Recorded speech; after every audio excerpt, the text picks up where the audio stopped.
Killer was good, man. How you doing, man? You all right? Yeah, man. Today I almost cried thinking about you, man. Cam started crying, man. For real, how you doing these days, man? I see you every day. This morning, I literally see you every day. So just this morning, Cam going up against me is like Fredo going up against Michael Corleone. He's Cameo. Yo, just this morning you gonna cry for me? Yeah, man. Right, man. Yeah. I hear you, man. You never told me about you and Big L and Dame being in the car. I was on my way to the hill, me, him, and Big L. And I made a left on Amsterdam into a checkpoint, and I didn't have a license. But at that time, they didn't really always lock you up, but they sometimes did. So I was like, yo, I think I can get out of this, but I'm just letting y'all know I got 3 bricks in the car, but I'll wear it. It's officially Harlem versus Harlem again, and this time, it's personal. You'd think after 2 decades of history, business deals, and beef, these legends would have chilled by now. But nope, Dame Dash just poked the Harlem Hornet's nest again, and Maze and Cameron pulled up with the type of clapback that could melt a whole Rockefeller chain. See, Dame went online doing what Dame does best, talking loud, rewriting history, and sprinkling his name into everybody else's story like seasoning. And Mace and Cam, they said, nah, we're not doing this again. Let's be real. When Harlem's legends get emotional, it's not just street talk, it's cultural therapy. These are men who built empires out of mixtapes and charisma. So when Cam starts getting sentimental saying, I almost cried thinking about you, you already know the energy is building. Harlem men don't cry unless it's about legacy or betrayal. And that's what makes this beef so layered. Dame isn't just fighting for credit, he's fighting to stay relevant in a world that moved on without him. But you know what's wild? The way Mace and Cam flipped the whole moment into comedy gold. They didn't yell, they didn't curse him out. They just looked at the camera like, yo, did he really just say that? And Harlem collectively screamed, yes, he did. But that's not even the wild part. I seen that. I didn't know me, Big L, and Jay was in the car together. Cam started crying, man. And he told us right then and there that he would put himself in PC. Dad, I'm putting myself in PC. Me and Big L like, what? What? I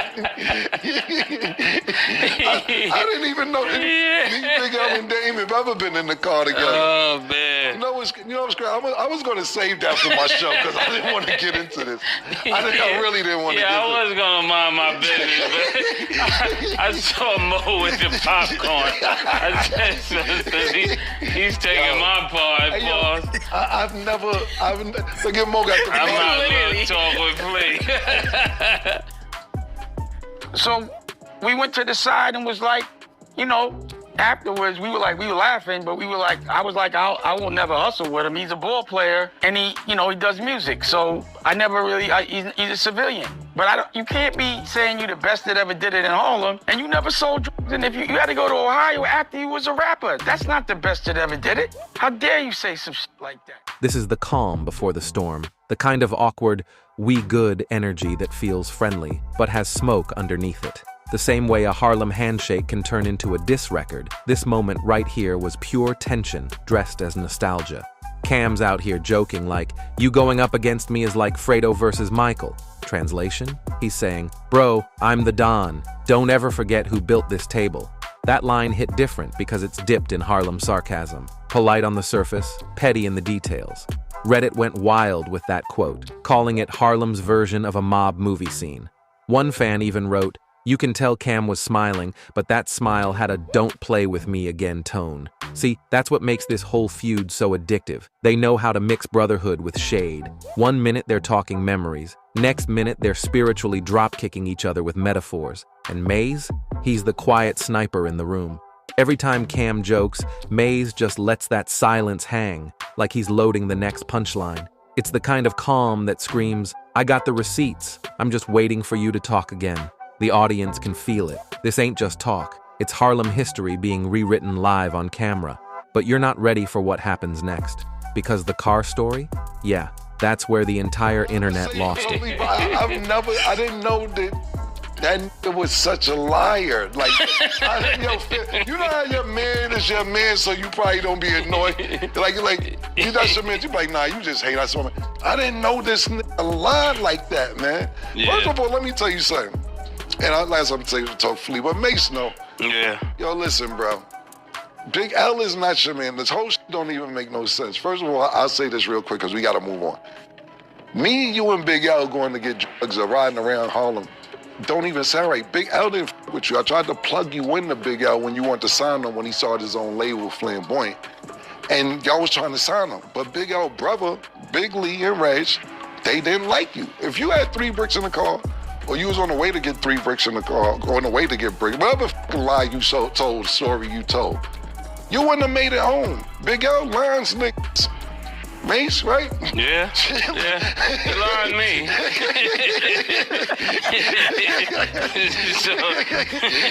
Yo, Big You L. got a point there. Yeah, you quick on your feet.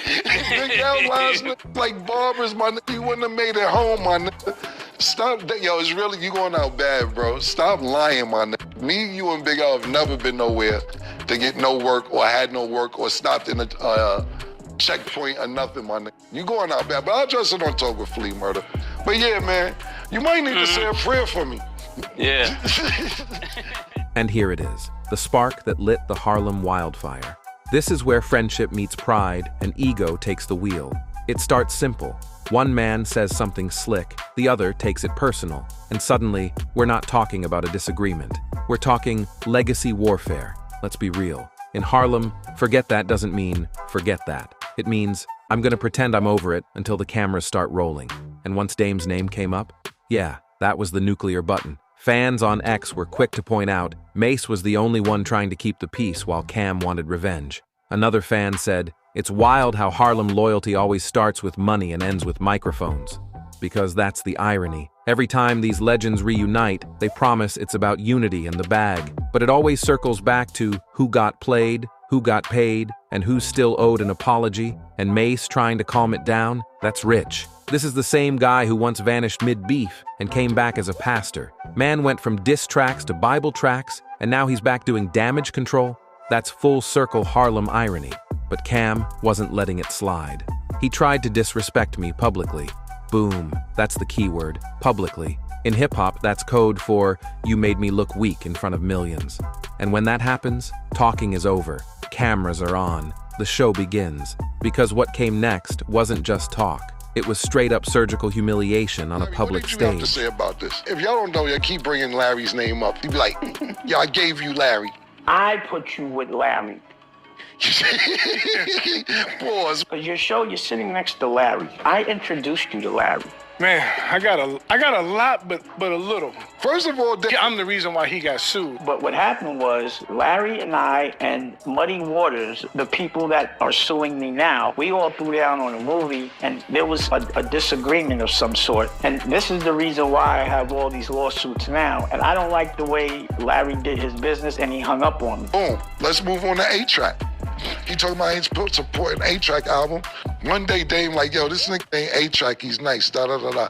I'm like, all right, cool. Dame got an ear, he know what's going on. Let's do it. A-Track come to my house. This probably 2013, 14. I got a studio in my house. He come to my house, this word to everything I love. I'm cooking, I'm doing songs. I'm cooking, I'm doing songs. I'm in the middle of shuffling. You can ask anybody who there. Rocky, Dame's wife, his assistant, they all still around. Ask him. I'm shuffling, doing songs.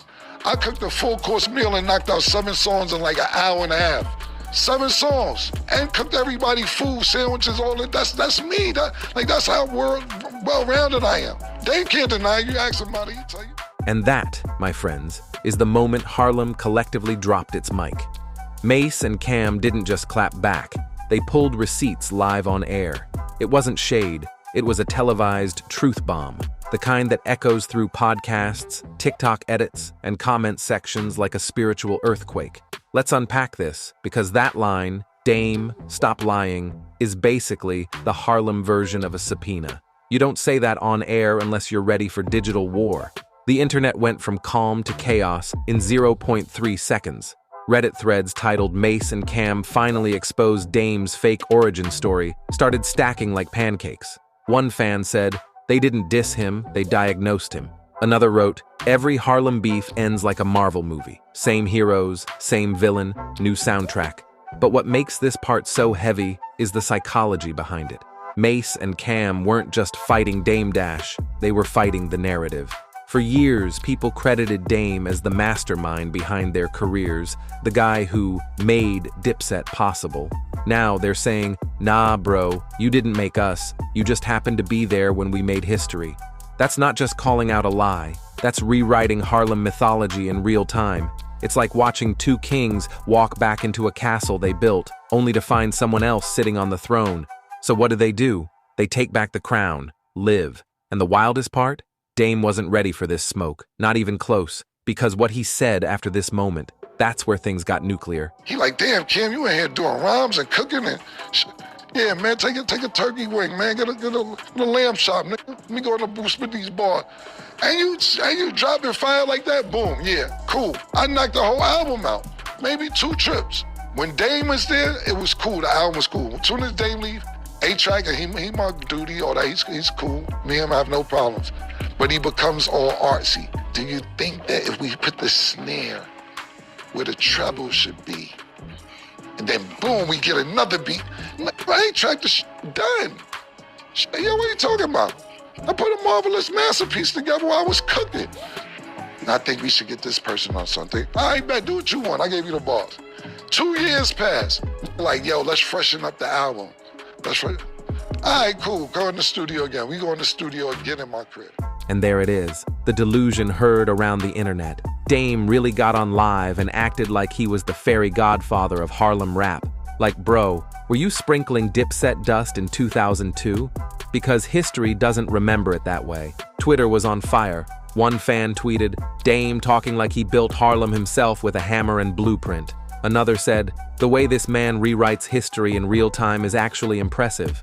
This moment right here, classic Dame Dash. The charisma, the confidence, the chaos. He's one of those people who can say anything with enough passion that half the internet almost believes it. The man could tell you he invented mixtapes, and some dude on Reddit would start a thread with fake evidence.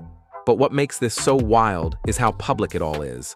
This isn't 2003, when beefs lived on DVDs and radio interviews. This is 2025. Everything's streamed, clipped, stitched, and remixed into memes before you can even blink. And the way Dame said it, "I made them," that wasn't business talk. That was ego talk.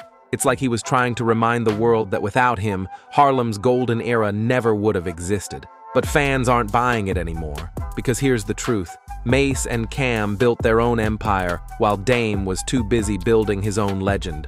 And now that the receipts are out, the internet's finally asking the real question. Did Dame create Harlem icons, or did he just stand next to them long enough to take credit?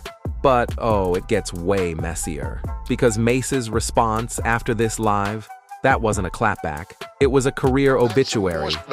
He got some features on there, all right, cool. I knocked it out again 2 years later. He calls me again, A-Track.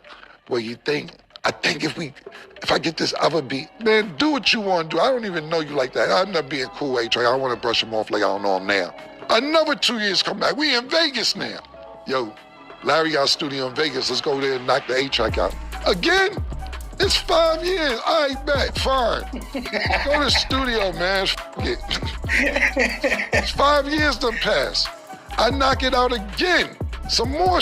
A-Track called me about 18 months later talking about, "You want to do?" No, I don't want to do nothing else, man. No. I knocked it out the first 48. But you want to keep doing shit over and over and over. Then when I hear the final, he called me another 2 years. So now the album is like 9 years old. He calls me and says, "Yo, I think I got distribution." Man, I don't give a about that album, man.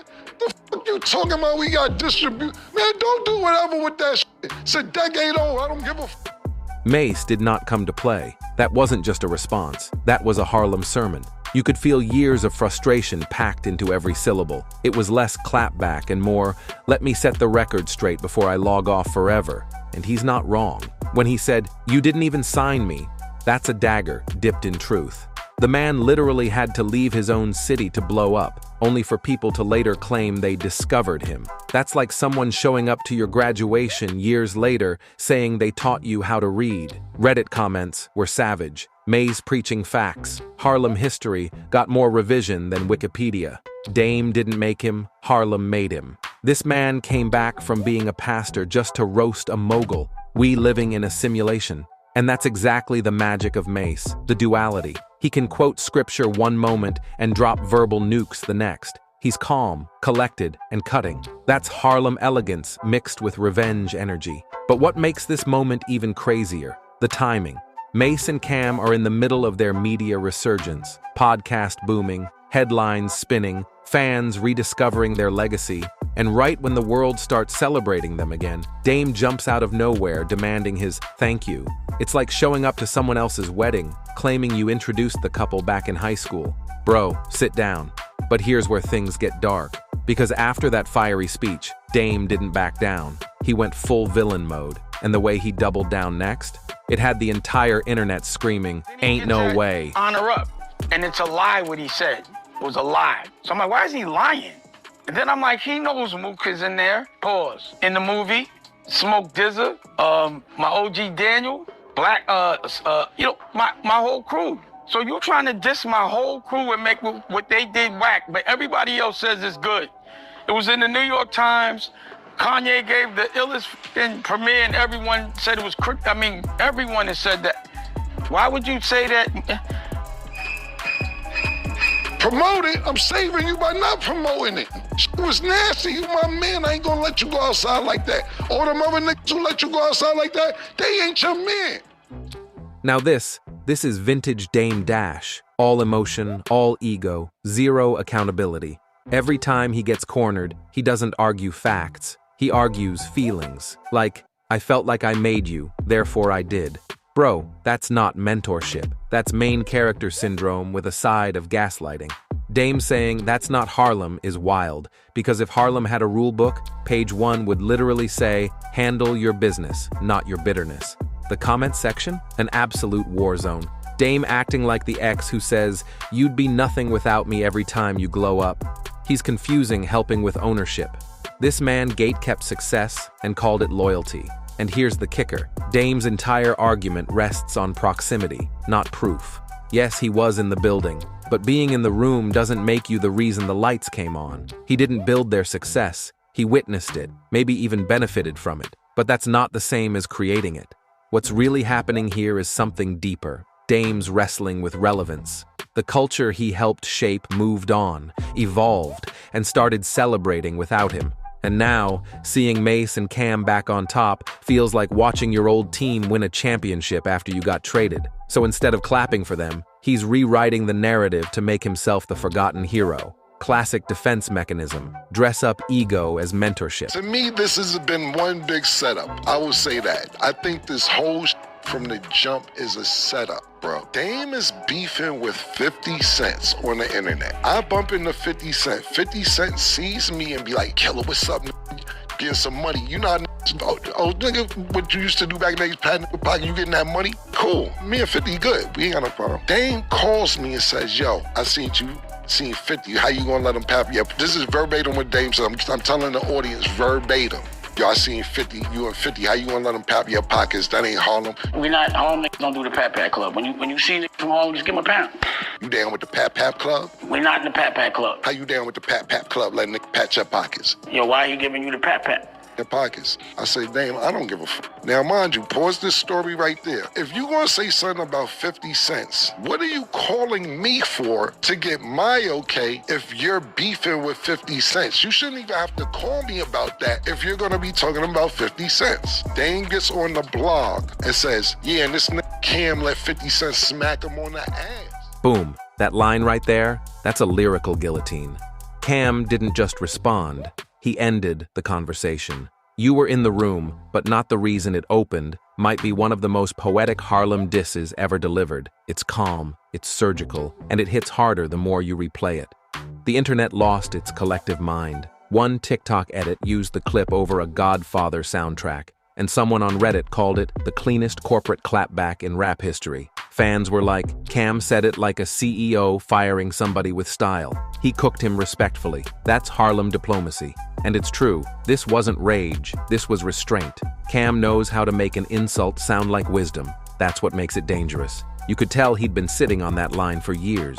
Because if we're keeping it real, Dame's entire career has been built on narrative ownership. He doesn't just do business, he curates stories. He'll take 10% of your win and make it sound like he funded the whole season. But Cam and Mace, they're done letting him write their history. What makes this moment so satisfying is that it's not just a diss, it's correction. Harlem finally reclaiming its own timeline. For decades, fans thought Dame put them on. Now, the truth is trending, and it's not coming from gossip blogs. It's coming straight from the source. And the irony? While Dame was on live defending his legacy, Cam and Mace were out here turning their podcast into one of the biggest media brands in hip-hop. The very men he said needed him are now thriving without him. That's poetic justice in motion. But just when you think it's over, Dame makes one last desperate move, and this time, he drags Jay-Z into it. 50 patted him on his hips twice. He gave him a pat. So I'm like, yo, why you smacking Cam on his ass like that? Paul was like, what? I said it, and I'm like, yo, why would he say that? I called and asked you. I asked you, could I say that?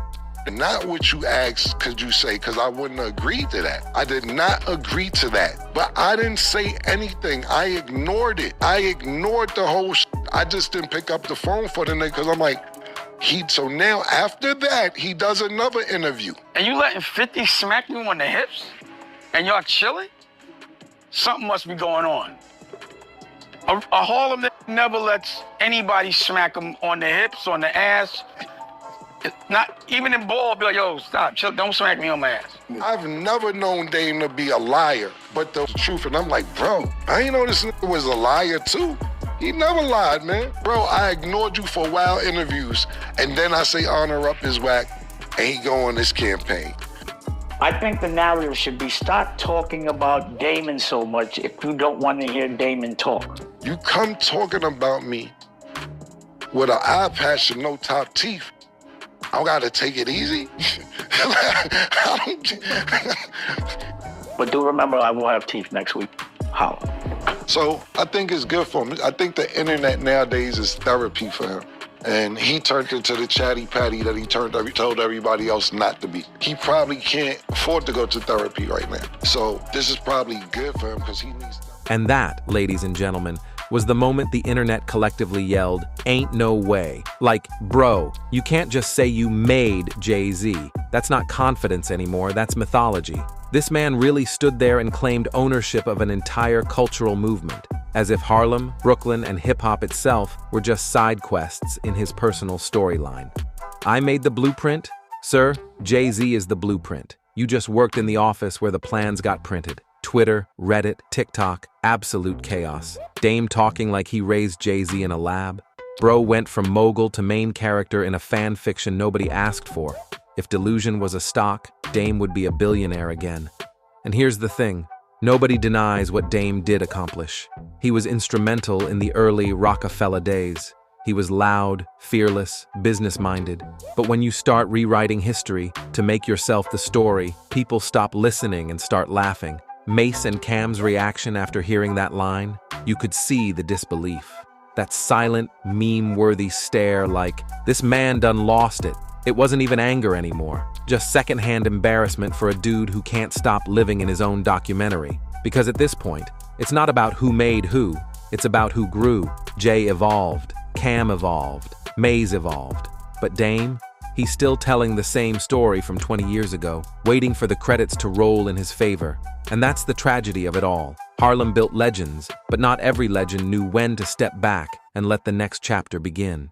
So now the streets are asking, did Dame Dash really build an empire? Or did he just watch one rise while convincing himself he owned it? The truth is, Harlem has always been built on pride, hustle, and respect, but somewhere along the way, that respect started turning into resentment. Mace and Cam didn't come out swinging just to embarrass anyone. They came to remind people that legacy doesn't live in the past, it lives in what you're doing right now. Every move they make, every show they drop, every clip that goes viral, it's all proof that they've mastered evolution. And that's something Dame hasn't been able to do. Because when you listen to Dame these days, you don't hear hunger, you hear hurt. The same passion that once built empires now sounds like a man trying to convince the world he still runs one. And that's where Mace and Cam hit the hardest without even trying. They didn't need to scream, they didn't need to curse him out, they just told the truth, and the truth hit like a knockout punch.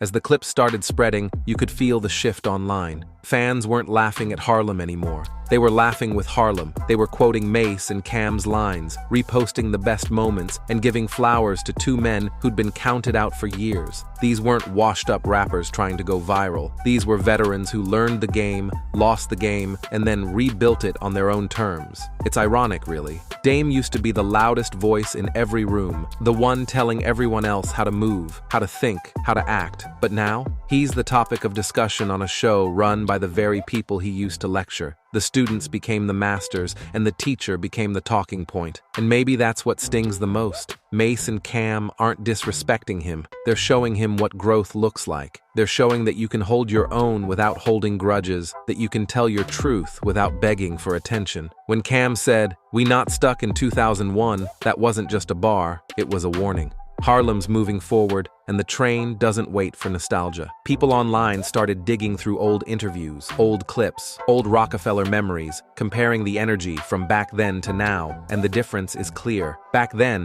Dame's voice carried power. Today, it carries pain. Back then, he led the room. Now, he's just reacting to the ones who lead. Mace and Cam know the game better than anyone. They've seen fame rise, fade, and come back again. They've seen people switch sides, rewrite history, and still end up bitter. So when they spoke, it wasn't just about Dame. It was about every voice from the past that refuses to let the new generation breathe. They were saying, "We respect you, but we don't owe you." And that's the core of this whole situation. Respect doesn't mean control. Legacy doesn't mean ownership. You can inspire someone without claiming their success. You can open doors without demanding rent. That's what Dame missed. He thought being first meant being forever. But the truth is, Harlem crowns new kings every decade. When you watch that "It Is What It Is" episode, you can see the difference in spirit. Cam's cracking jokes, Mace is calm, the studio's laughing. It's Harlem energy at its finest. Confident, cool, effortless. It's everything Dame used to embody before ego got in the way. And that's why the internet connected with it. It wasn't just funny, it was symbolic. It was the torch being passed, even if Dame didn't want to admit it. And deep down, maybe Dame knows that. Because for someone who says he doesn't care, he sure talks a lot about the ones he claims to ignore. He goes live, gives interviews, makes posts, always with that same undertone of "they should be thanking me." But the reality is, nobody's taking anything from him. They're just moving differently. While Dame's still trying to prove who's boss, Mace and Cam are proving it by doing the work. They're creating, expanding, entertaining. They turned Harlem drama into Harlem business.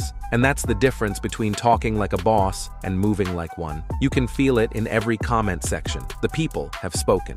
Harlem picked its side, and it's not about disrespect, it's about progress. The fans love Dame for what he did, but they love Maze and Cam for what they're doing now. And in the digital era, now is everything. You can't live off old headlines when the internet refreshes every minute. And here's the thing, this isn't just about Harlem. It's about the whole culture. Every city, every scene, every generation goes through this same battle. The old guard versus the new wave. The ones who paved the road versus the ones who built new lanes. But what makes this one so powerful is that it's happening in real time, in front of millions of eyes, and it's all being narrated by Harlem's finest. Mace and Cam are teaching a quiet lesson: how to win with laughter, not bitterness, how to take shots and turn them into moments, how to clap back without chaos. They didn't even have to make a diss track. They made a conversation that turned into culture. And that's why the internet crowned them instantly. You could see it. Hip-hop blogs posting daily clips, Twitter threads dissecting every line, TikToks remixing the funniest moments. Everyone wanted to be part of it, because in a world full of negativity,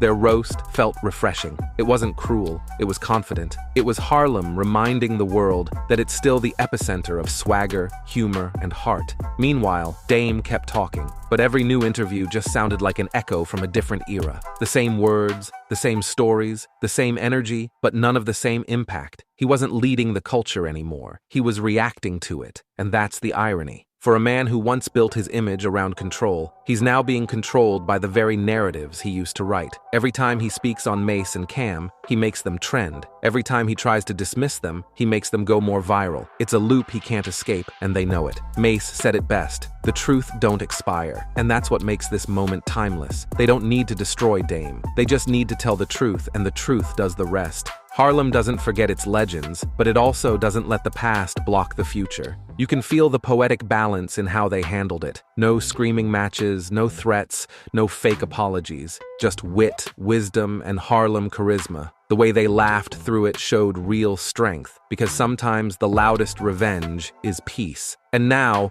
while Dame's interviews fade into the background, Mace and Cam's clips are being studied, quoted, and celebrated. They turned an argument into art. They didn't just win the moment, they defined it. At the end of the day, that's what Harlem's always been about: survival, reinvention, and style. You can't fake that. You can't talk your way into relevance. You have to earn it. And right now, Mace and Cam are earning it every day, one viral moment at a time. As the smoke clears, you realize this wasn't about humiliation. It was about evolution. Harlem doesn't need gatekeepers anymore. It needs storytellers, creators, and people who understand that the past is meant to inspire, not to control. And that's the final message Mace and Cam delivered, without even saying it directly. Growth doesn't ask for permission. It just happens. You either move with it, or you get left behind watching reruns of your own glory days. Dame had his time, and no one can take that away. But time doesn't wait for anyone, not even legends. And in 2025, Harlem's throne isn't about who shouted the loudest in the past. It's about who's still moving in the present. Mace and Cam aren't just voices from Harlem. They are Harlem now. Cool under pressure, funny when it counts, real when it matters. They took an old story and turned it into a new era. And if there's one thing everyone can agree on, it's that the new Harlem doesn't look back. It looks forward, laughing all the way to the bank. Because at the end of the day, it is what it is.